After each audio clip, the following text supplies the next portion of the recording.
Dad said the account was empty, but the next morning, his car wasn't.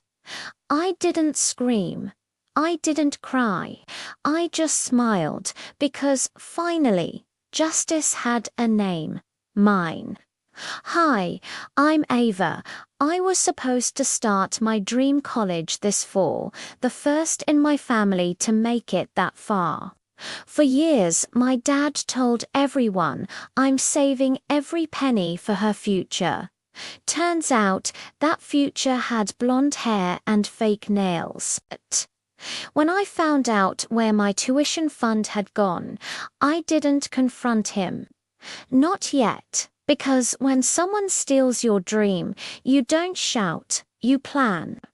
It started small, my dad acting strange whenever money came up. He'd tell me colleges are overrated, or you can always go next year. Then one day, I overheard him bragging on the phone about buying her a new car. My dad's girlfriend, barely 10 years older than me.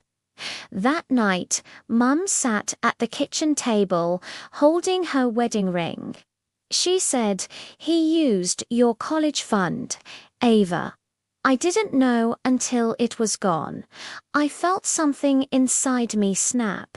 Not anger exactly, but a cold, perfect calm. If he thought I was just a helpless daughter, he was wrong. He forgot one thing. The account was under both our names. While he was out of town, I logged in to the joint business portal, the same one where he kept family investments. Years ago, he'd made me a co-signer so I could learn about money.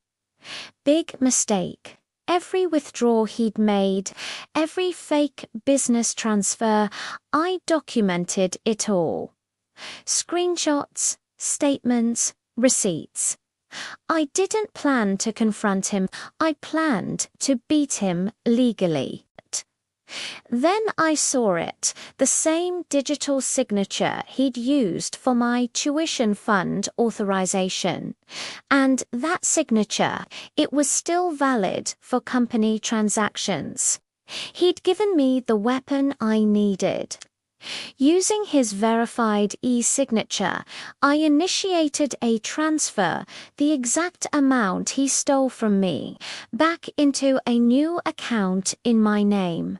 No extra, no theft, just repayment. Then I left a note on his desk. "Don't worry, I only took what was mine. You taught me that good business runs on honesty and signatures." By morning, his car was gone. Not stolen, sold. He needed cash fast. Turns out, when you start digging in dirty money, banks start asking questions. Especially when your cosigner reports suspicious activity. A month later, the business account froze pending investigation. Mom finally filed for divorce. She deserved that freedom. And me.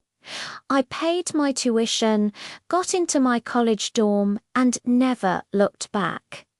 Sometimes revenge isn't about hurting them back.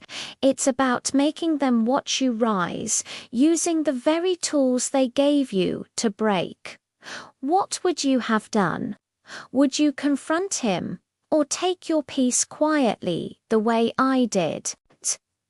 If stories like this make your heart race, where justice finally wins, hit subscribe, because this isn't the end of my story. It's just the start of my glow.